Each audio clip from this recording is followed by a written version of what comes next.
হরে কৃষ্ণ ভক্তগণ, আপনাদের চরণে কোটি কোটি দণ্ডবত প্রণাম।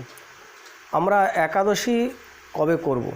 এই 1431 যে ভাদ্র মাসে আমরা একাদশী কবে করব? 28 তারিখে শনিবার করব, না 29 তারিখ রবিবার করব, না 14 এপ্রিল করব, না 15 এপ্রিল একাদশী করব, এবং একাদশী করার বিধি কী এবং ইত্যাদি বিষয়ে আমি পরিষ্কারভাবে আলোচনা করার চেষ্টা করছি। আপনারা তা পুরো ভিডিও অবশ্যই দর্শন করবেন, শ্রবণ করবেন। আমরা একাদশী কেন রবিবারে করব?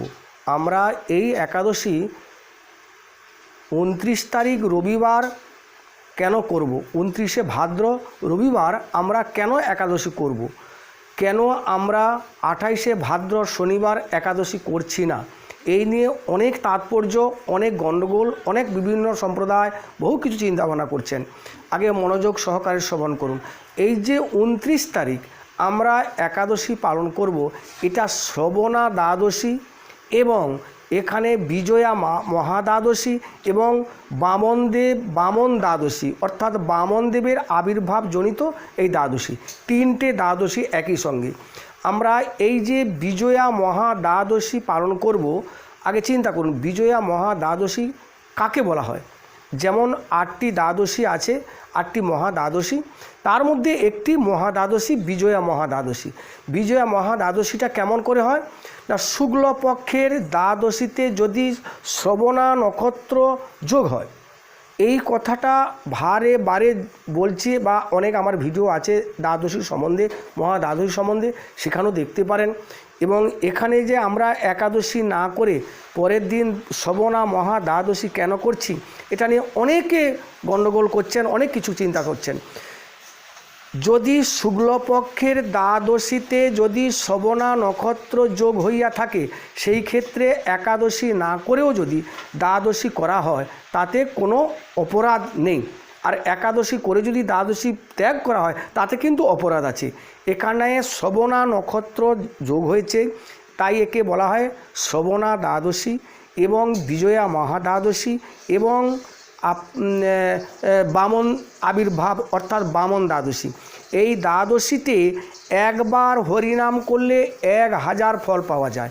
এই দ্বাদশীর মাহাত্ম্য, যদি সারা বছর আপনি ভগবানের সেবা করে যে পুণ্য অর্জন করেন, এই দ্বাদশীতে একদিন যদি কেউ ভগবানের সেবা করে, সারা বছরের ভগবানের সেবার যে পুণ্য একদিনই তা পাবেন।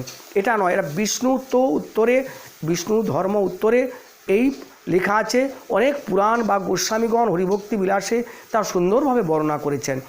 আপনি সারা বছরে 100 বার গঙ্গা স্নান করেছেন, এই দিন যদি একদিন গঙ্গা স্নান করেন, সারা বছরে গঙ্গা স্নানের ফল পাবেন।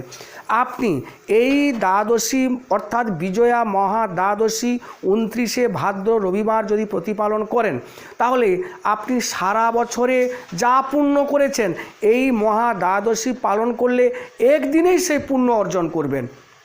তাহলে আপনি করবেন কি করবেন না সেটা আপনাদের ব্যাপার, কিন্তু ইত্যাদি কথা বলবেন না যে ওনারা করছেন, গৌড়ীয় সম্প্রদায় করছেন, ওনারা ভুল করছেন। এটা কিন্তু আদৌ ভুল নয়, কোনো প্রকার ভুল নয়। তাই 8টা দ্বাদশীর মধ্যে এটা হচ্ছে বিজয়া মহাদ্বাদশী পালন করবেন 29শে ভাদ্র রবিবার, 15ই সেপ্টেম্বর রবিবার আপনারা দ্বাদশী পালন করবেন, মহাদ্বাদশী পালন করবেন এবং ব্রতের যে মাহাত্ম্য আপনারা পাঠ করবেন এবং আপনারা যে পারণ করবেন 9টা 30-এর মধ্যে, পূর্বাহ্নে 9টা 30-এর মধ্যে আপনি পালন করতে পারেন, আপনারা পালন করতে পারেন। একাদশী অত্যন্ত গুরুত্বপূর্ণ, যেমন তেমনি 8টি মহাদ্বাদশীও অত্যন্ত গুরুত্বপূর্ণ। যখন এর আগেও যে একাদশীতে একটা ভিডিও করেছি আপনারা দর্শন করেছেন, তাইও একই জিনিস, 4টে হয় নক্ষত্র যোগে আর 4টে হয় তিথির যোগে। এটা যে শ্রবণা নক্ষত্র যোগ হয়েছেন এই শুক্লপক্ষের দ্বাদশীতে, তাই এই দ্বাদশীর নাম হবে মহাদ্বাদশী অর্থাৎ বিজয়া মহাদ্বাদশী। সেই ক্ষেত্রে আপনারা কোনো ভ্রান্ত করবেন না, কোনো চিন্তা করবেন না। 29 তারিখে মহাদ্বাদশী রবিবারে মহাদ্বাদশী পালন করবেন। হরে কৃষ্ণ।